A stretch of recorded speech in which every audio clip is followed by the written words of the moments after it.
Welcome.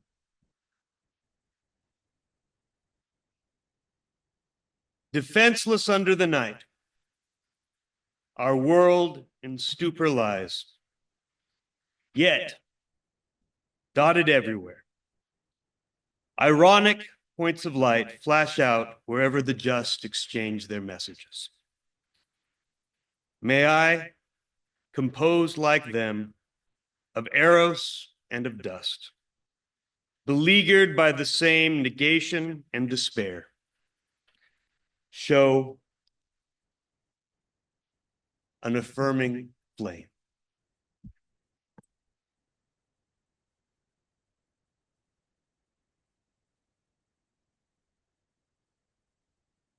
Good morning. Welcome to the Unitarian Universalist Church of Ogden. My name is Tim, and I'm glad to be your worship leader today. Our board president, Dylan Zwick, who is just up here, will be our main speaker, and the title of his talk is "That's How We Know We're Alive, We're Wrong." Our minister, Kristen Famula, serves our congregation remotely and will be back in person March 7 to 9. We are so glad you're here today in this community that strives to be loving, inclusive, and compassionate. One way to connect with this community is to let us know you're here. If you're a newcomer, welcome. We're glad you're here. We encourage you to fill out a newcomer card in the pews and put it in the offering basket when it comes by later. And please stay and chat with us after the service across the hall today. And if you're joining us online, please fill out the newcomer card online. If you've been a longtime member of the congregation, we encourage you to wear your name tag. This helps everyone feel more connected and helps our newcomers get to know you more easily. We love having people of all ages in this community.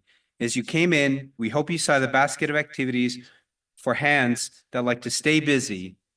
This is for all of you of any age. We welcome all of the wiggles and sounds of a multi-generational community. If you haven't already, please put your phones on silent as well. And we're so glad you're here. We're so glad each and every one of you are here, and welcome. For our opening hymn, we will be Sing Out Praises for the Journey, a change from our program, and that's number 295 in the Black Hymnal.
These days, it seems tumult is the norm.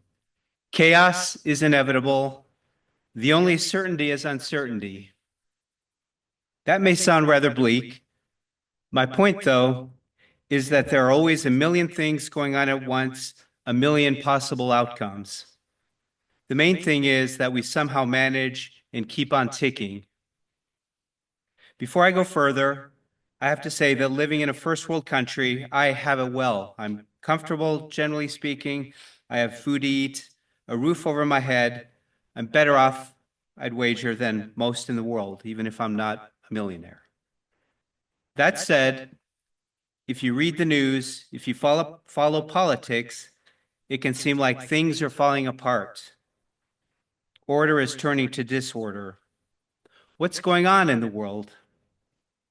I've gotten caught up in all the political upheaval over the past few years. Many, I'd say, have probably thought at one point that the world is coming to an end. We're on the road to calamity because of this or that leader or group of leaders. Democrats say it of Republicans, and Republicans say it of Democrats. All I can say is, whatever your beliefs, stick to them.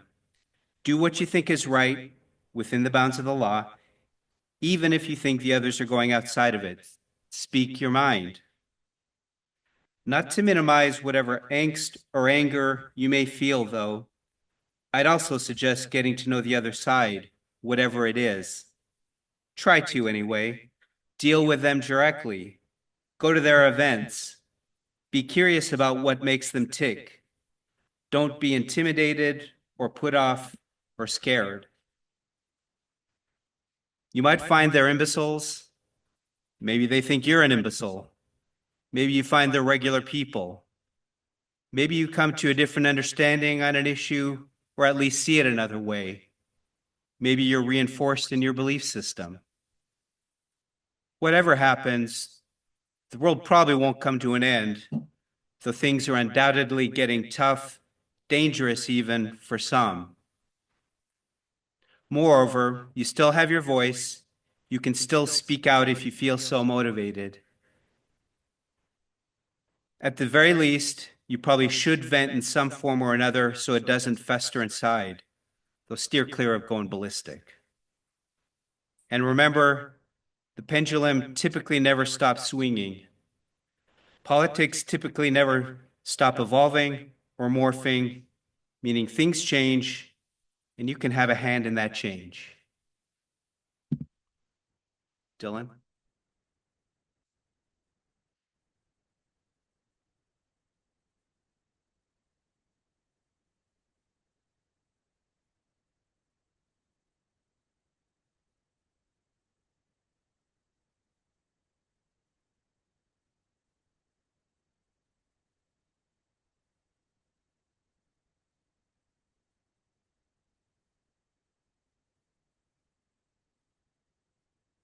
You fight your superficiality, your shallowness, so as to try it come at people without unreal expectations, without an overload of bias or hope or arrogance, as untank-like as you can be, sans cannon and machine guns and steel plating half a foot thick. You come at them unmenacingly, on your own 10 toes instead of tearing up the turf with your caterpillar treads. Take them on with an open mind, as equals, person to person, as we used to say, and yet you never fail to get them wrong. You might as well have the brain of a tank. You get them wrong before you meet them, while you're anticipating meeting them. You get them wrong while you're with them, and then you go home and tell somebody else about the meeting, and you get them all wrong again. Since the same generally goes for them with you, the whole thing is really a dazzling illusion, empty of all perception, an astonishing farce of misperception. And yet, what are we to do about this terribly significant business of other people, which gets bled of the significance we think it has and takes on instead a significance that is ludicrous? So ill-equipped are we all to envision one another's interior workings and invisible aims. Is everyone to go off and lock the door and sit secluded like the lonely riders do, in a soundproof cell, summoning people out of words and then proposing that these word people are closer to the real thing than the real people that we mangle with our ignorance every day? The fact remains that getting people right is not what living is all about anyway. It's getting them wrong that is living. Getting them wrong and wrong and wrong, and then, on careful reconsideration, getting them wrong again. That's how you know we're alive. We're wrong. Maybe the best thing would be to forget being right or wrong about people and just go along for the ride. But if you can do that, well, lucky you. It's an excerpt from American Pastoral by Philip Roth. I'm in a book club, and our book last month was American Pastoral by Philip Roth. The book was chosen by Ed Leaders, a former English professor at the University of Utah, whose birthday I attended on Valentine's Day just 2 days ago. His birthday party was a jazz concert, and I'm going to show you all just real quick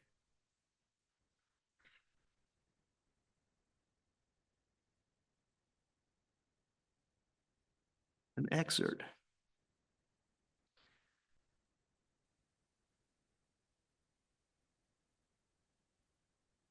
You can all see that. So this was Ed's jazz concert for his birthday, and that's Ed right there on the piano.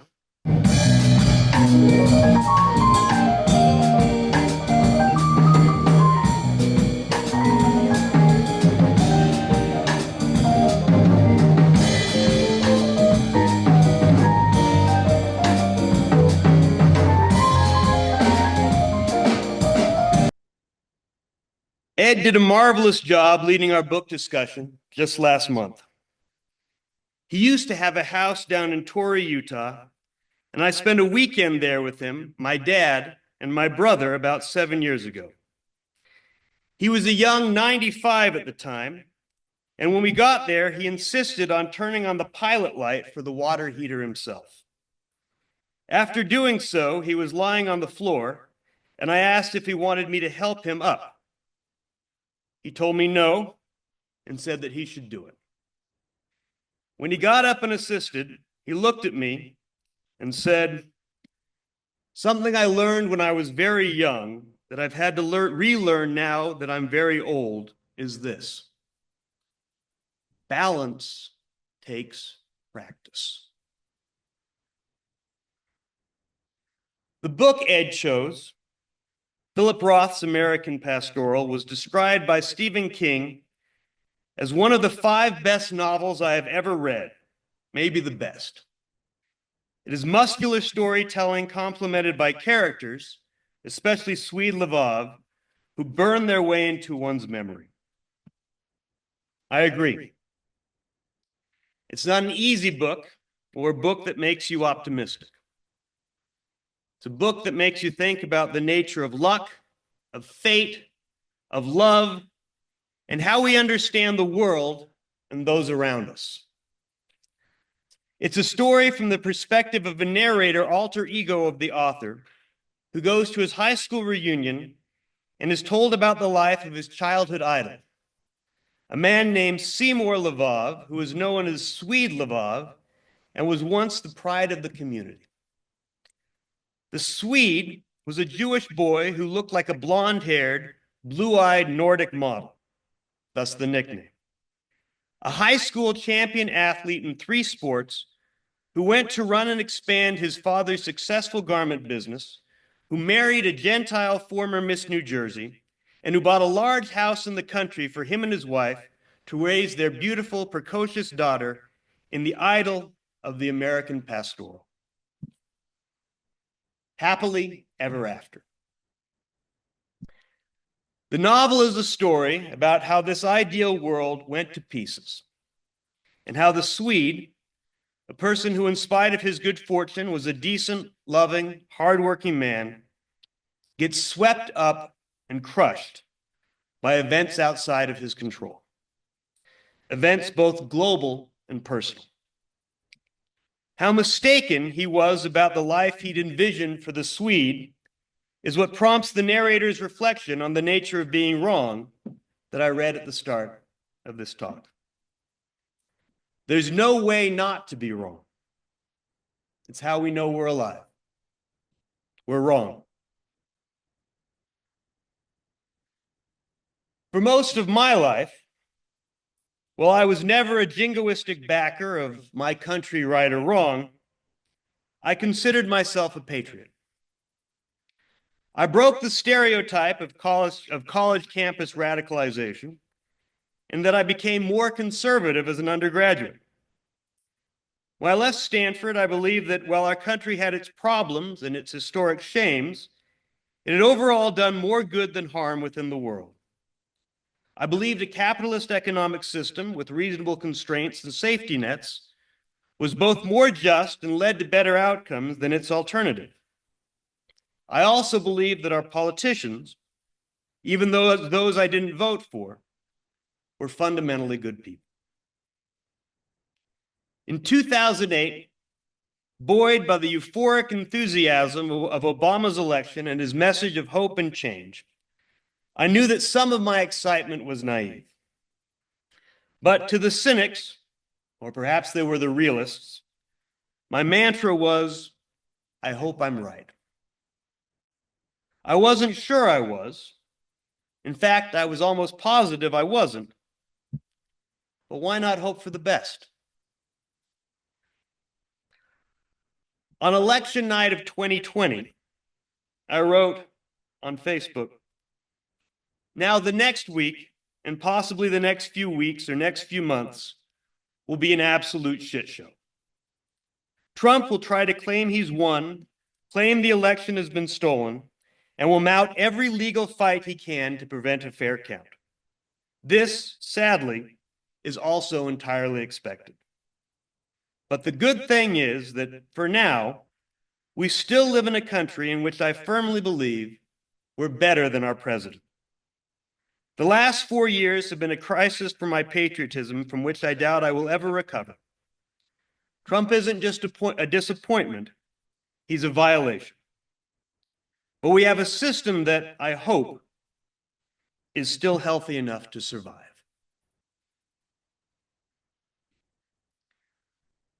That's no longer my perspective. I was incredibly disturbed by the election results of 2016, perhaps even a bit hysteric. But things didn't go as badly as I'd feared. After Trump's first term, my analysis was that my estimation of Donald Trump and his lieutenants had been basically correct, but I'd underestimated the robustness of our institutions and had been impressed by their resiliency. I think this was, in a perverse way, also the takeaway of the MAGA leaders. Destroy the institutions. Replace the workers and the ones you need with those whose primary qualification is loyalty to the leader. And then when it's time to illegally assert unconstitutional authority, like they tried to do after the 2020 election, there will be nobody powerful enough to stop them. I no longer hope I'm right. I'm afraid I am, and hope I'm wrong. I'd like to say something comforting and inspiring to you all today, and I've struggled with how to do that in a way that's also honest and acknowledges the weight of our current situation. It's not easy, but perhaps I can tell you a story. In 2017, I quit my job and moved to Seattle to try to start my own company with an old workout buddy with whom I'd never actually worked professionally. We'd been accepted into the Alexa Accelerator, a startup accelerator that was a joint project between Amazon and Techstars for new companies building for their new voice products. I knew nothing about how to start a company and felt like an anthropologist trying to learn the terms and customs of a foreign culture. The first week, somebody told me they'd be happy to make a, quote, warm introduction, and I had no idea what that meant. 7 weeks into the 3-month program, I thought our company was going to completely fail, and I was strongly considering quitting immediately. I decided I owed it to my co-founder to stay on the sinking ship until demo day, the big event at the end, after which my plan was to run back to Utah and pretend the whole thing had never happened. I was wrong. 4 months later, we'd raised our seed round of funding led by Madrona Ventures, the premier VC in the Pacific Northwest, and the one all the startups wanted, with strategic investments by both Amazon and Google, and a personal investment from Jeff Bezos. I mean, not enough that he'd even be aware of it, but it was a lot of money for us. I remember the day we sat across the table from Madrona, and they presented us with a term sheet. I simultaneously thought, oh my God, I can't believe we did it. And shit, I guess this means I can't quit. We raised our seed round with a fantastic syndicate of investors, and the next step was to ride the voice rocket ship to the moon. I mean, at the start of 2018, it was obvious that voice platforms were the next big thing, and the applications on these platforms would be as big and successful as applications on smartphones. I mean, all the big tech companies were doubling down, and they knew where things were going, right? We just had to ride the wave. I was wrong. That wave never came, and that rocket ship never took off. 2 years later, at the end of 2019, we were almost out of money, trying to raise more with no success, and had about 6 months left of runway. At the start of 2020, I had very little hope my little company, Pulse Labs, would be around in 2021. I was wrong. Something else happened at the end of 2019. A job posting went up from this regional university in the state I grew up in for an art history professor. My wife had a PhD in art history and had worked for years as a visiting professor, but she'd left academia a few years back and was living with me in Seattle and working for my company.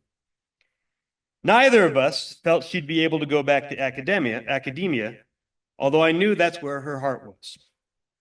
She mentioned the job to me.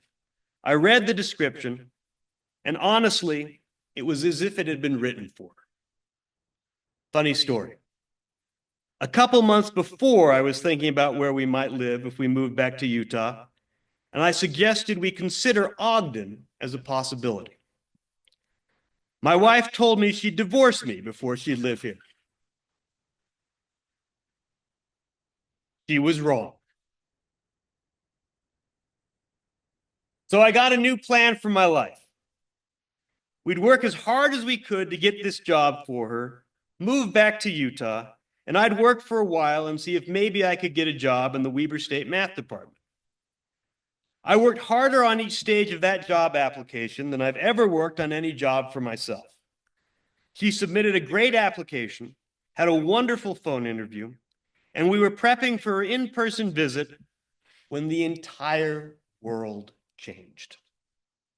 COVID-19, perhaps some of you remember it. It was all over the news. Shut everything down. I thought the job we'd worked so hard for was about to get canceled. My company would definitely go under. And with all the layoffs, my prospects for a new job, at least in the immediate future, were slim. At one point, a plan I was actually considering was to move back to Utah and into my mom's apartment, and I'd deliver pizzas for a while. I even went to bed one night thinking about which pizza company I'd like to work for. My goal was to just make sure we survived. I thought everything was going to fall apart. I was wrong. Through some combination of grace and luck, my wife's job came through. Even more surprising to me is that my company survived. It thrived. While I certainly wouldn't wish it on the world, COVID was transformatively positive for Pulse Labs. You see, we spent the first 2 years building this platform for doing remote, unmoderated testing of third-party applications on voice devices. Third-party applications that nobody was using. But people were still using the core features of the devices, and the companies who were building these devices did most of their testing in labs on their campuses. When COVID hit, they weren't able to do this anymore and needed another solution, which we were able to provide. In particular, Google, a company that had invested in us but then hadn't done much work with us at all, started doing a ton of work with us. And by the end of 2020, my little failing company was not only still around, but had doubled its employees in the year and was profitable. Not the outcome I'd expected at the start of the year, but I was wrong. On January 6th, 2021, I thought the fever of Trumpism had finally broken, and our country would be able to put that nonsense behind us and move on to better things. Surely, after such a shameful event and the blatant lies that led us there, we'd admit we could do better. Surely, even those who'd opportunistically backed him would now realize their mistake. I was wrong.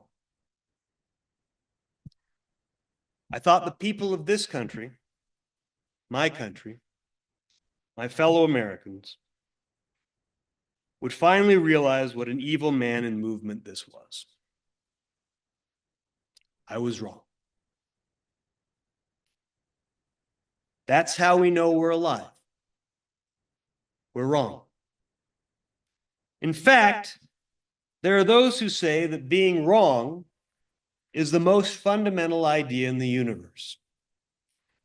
More specifically, when you have a complex system, even if the fundamental rules for how it evolves are completely known and easily understood, and even if you know absolutely everything about it, it's still impossible to know what will happen faster than just, well, letting it happen.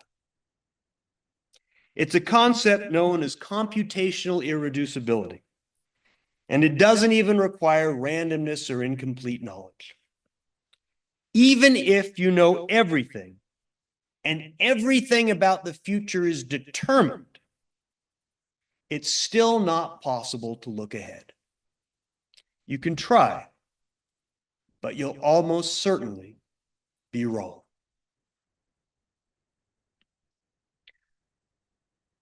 If you're scared about the future and where this world is going, perhaps there is some comfort in knowing that whatever you think will happen, you're probably wrong. I'm not saying I know any better, and I'm certainly not saying that everything will be okay. But in a very profound way, none of us know what tomorrow will bring.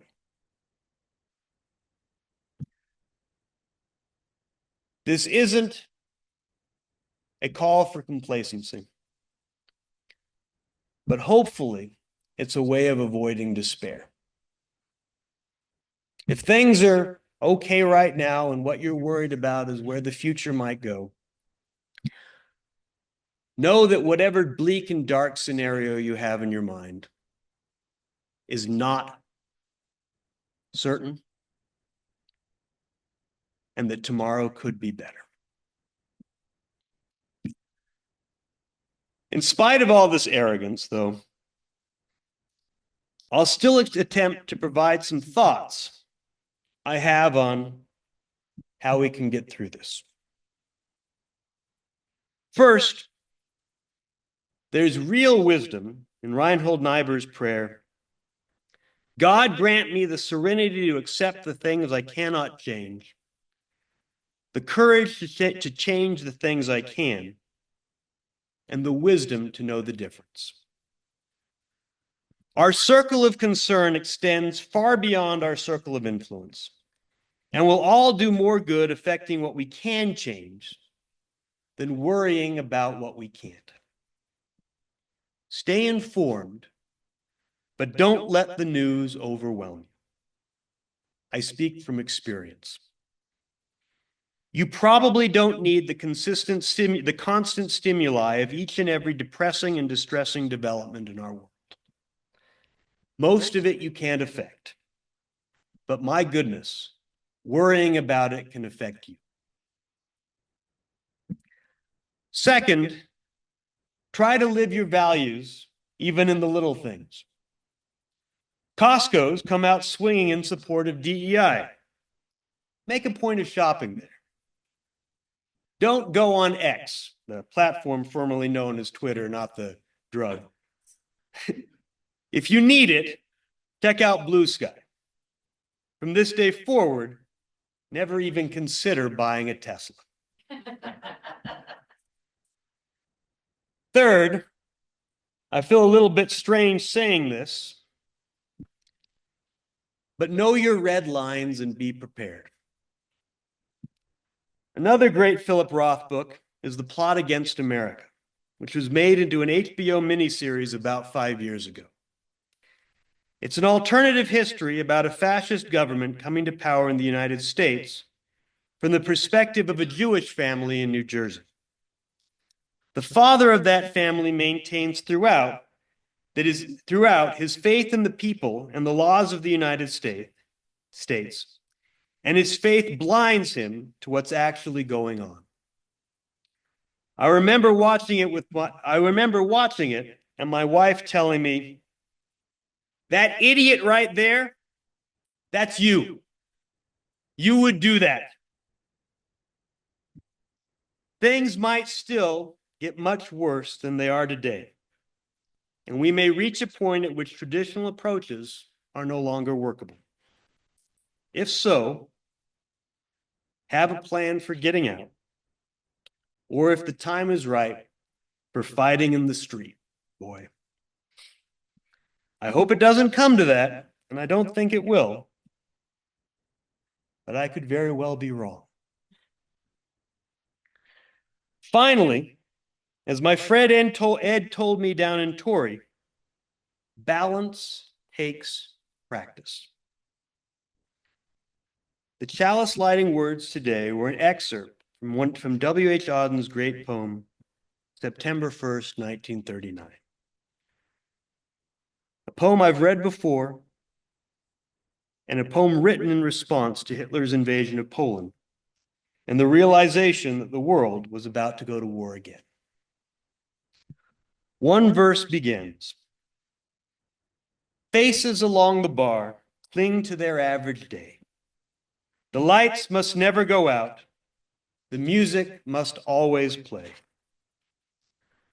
All the conventions conspire to make this fort assume the furniture of home." We don't know where things are going, and the proper balance of our duties to ourselves, those we love, and our community isn't obvious. It's also unclear how to properly balance needless or at least useless worry with genuine concern and prudence. I don't know exactly how to do it myself, but I do know that trying to find the balance will take practice. If any of these suggestions are useful to you, well, then I'm happy. If you disagree with any or all of them, perhaps you can find some reassurance in the knowledge that I'm almost certainly wrong. Thank you.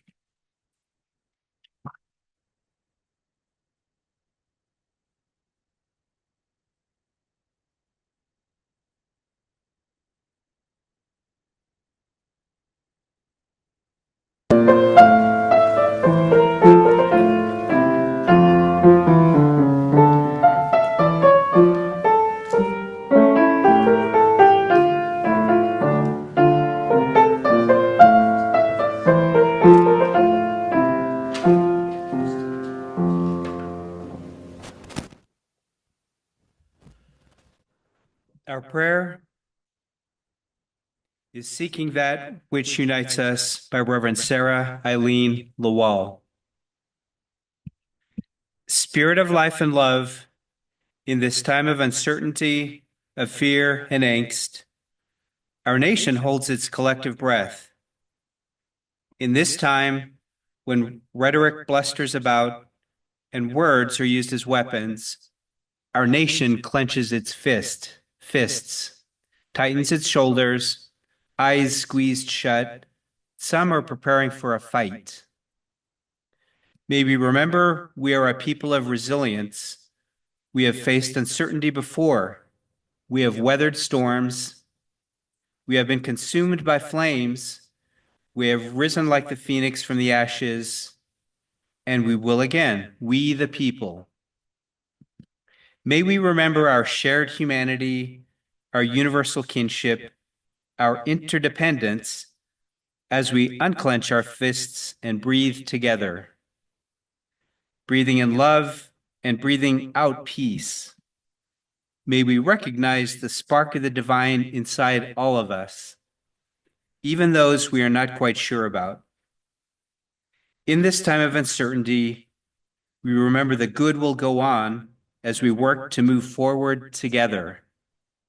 We the people, seeking that which unites us, with our arms reaching out wide for life, liberty, and the pursuit of happiness.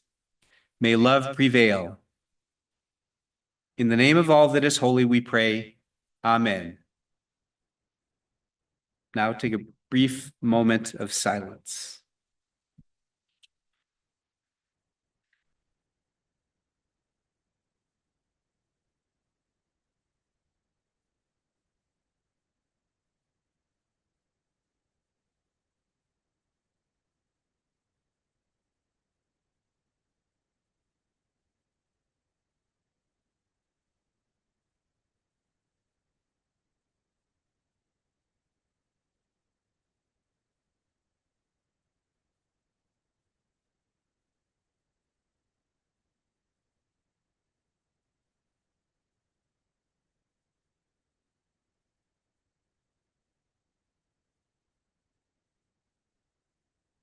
We continue our collective prayer by coming forward to engage in our weekly ritual that helps us to collectively hold the challenges and joys of being human.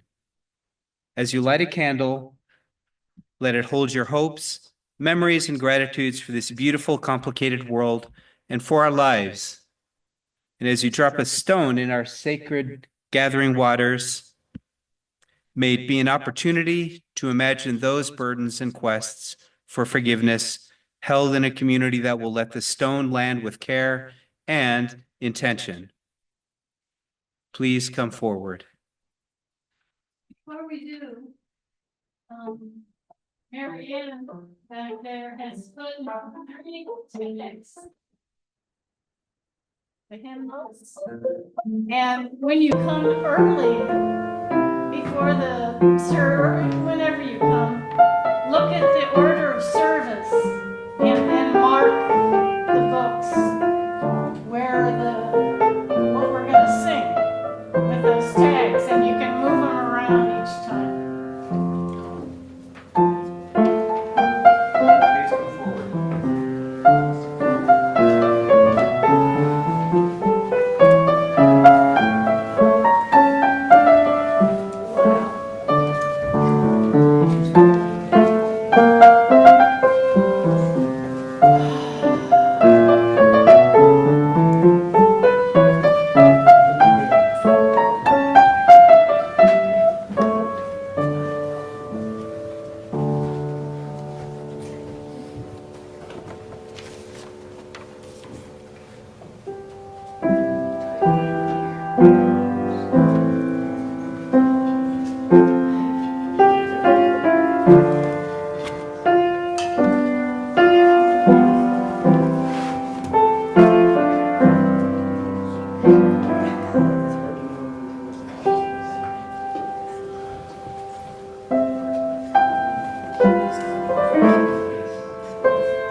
Your tag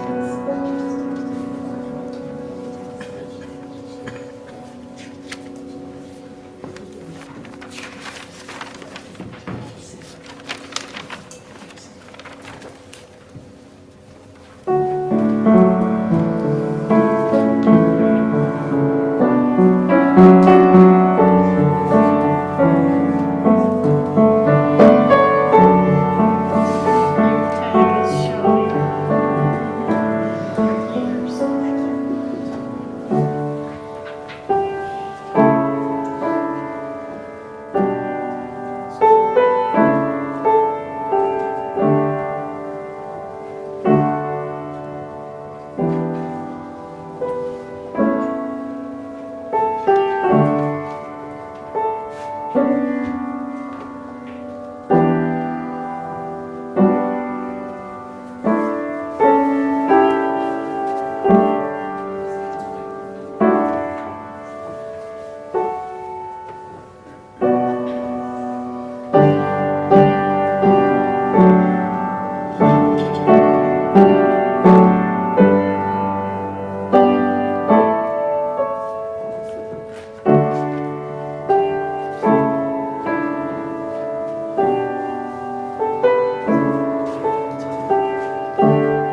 The offering we collect each week supports us in being the community that can best respond to the needs of these times. As we collect our offering today, we remember our interconnectedness and interdependence, and we generously offer our care with hopes to support all through these times. If I could get a couple people to help.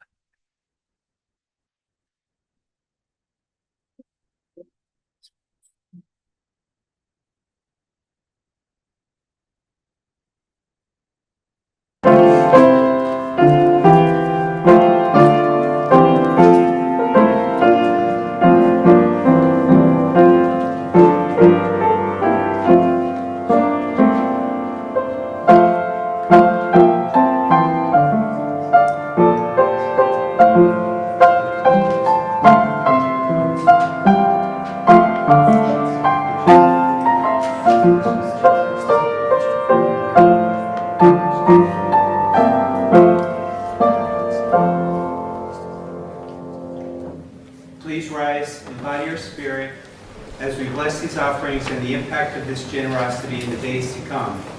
The words for our song of gratitude are printed in your order of service.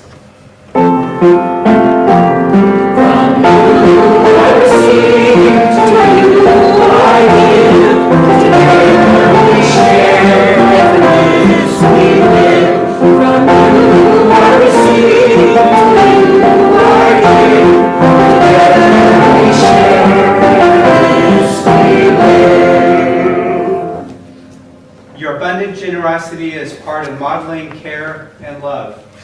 Thank you. Please be seated.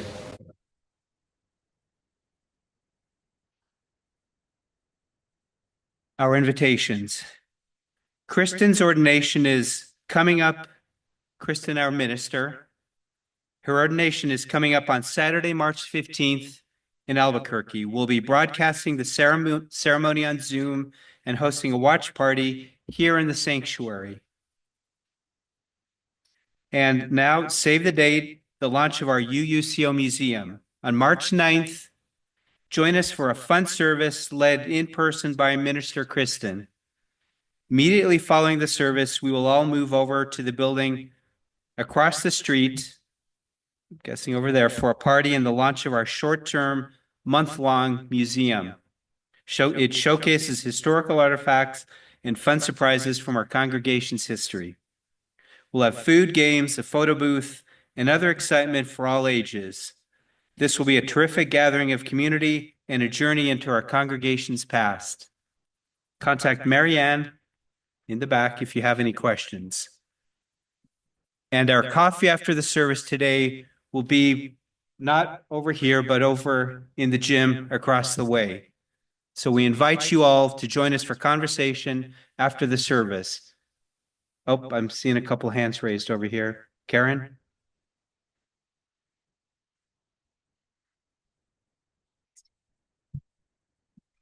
I realize that it's been a full year since you got over your addiction to Girl Scout cookies, but the season is here. And if you would like to order cookies from our small but mighty shared troop with the Presbyterians, please talk to me or to Debbie. And on the 9th, after church, over in the by the multipurpose room where we have coffee, and also the 23rd, did I get that right, Debbie? Our troop will be selling cookies at that time, so you can buy them directly then. But we do encourage you to buy in advance because they do sell out of certain things. And after that, we can't get any more. So thank you. The troop only makes 63 cents a box, but that money supports our inner city troop throughout the year. So it's extremely important. Thank you. Did you have something, Suzanne? Do you want to speak into the mic? It's tomorrow. And Suzanne, do you want to speak into the mic? It's for you online. Oh.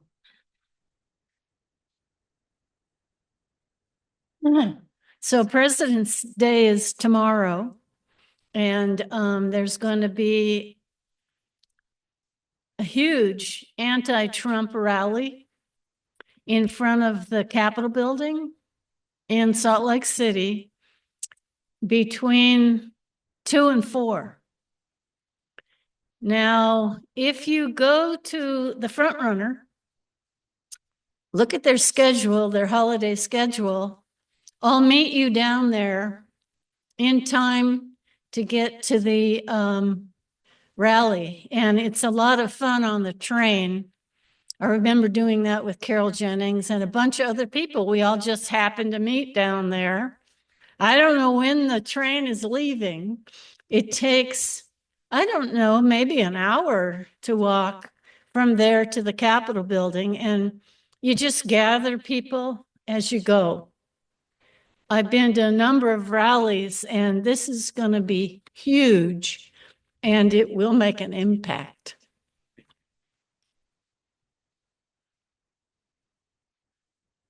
All right, a few more announcements. Our new short gathering in reverence is being offered every Tuesday at noon. Join us for just 15 minutes to move some of the slog of the week through your body. Whether you're overwhelmed by news or just need a midweek reset, you're invited to reflect, meditate, be surrounded by music, and feel your humanity. Details, including the Zoom link, are in the newsletter. Related to that, we will be encouraging everyone to pay special attention to ways that we can care for ourselves and each other for the next month so that we don't get overwhelmed by the news and reality of the world we're living in. This Wednesday, February 19th, the book club will be meeting at 7 p.m. to discuss Jane Austen's Emma. On Wednesday, March 12th, from 1 to 6 p.m. in the gym of this church, where we meet for coffee, there will be a blood drive run by the Red Cross. And this is organized by the First Presbyterian Church. But we encourage anybody who can donate to do so. The environmental religious education class for this week has been canceled. Instead, it will be held after next Sunday's service. Postcards for the Save the Great Salt Lake campaign to send to your legislators are on the table outside with our name tags. That's just outside here. Please grab one, fill them out, and send them to your legislator. The Unitarian Universalist Association has joined with the Multi-Faith Coalition and the Institute for Constitutional Advocacy and Protection to sue to challenge the decision by Immigration and Customs Enforcement, that's ICE, which reversed its sensitive locations policy. That policy had deemed churches, schools, and hospitals largely off limits from immigration raids, but again, it's been reversed. And now, please rise in body or spirit for our closing hymn, If I Can Stop One Heart from Breaking, and that's number 292 in the Black Hymnal, 292.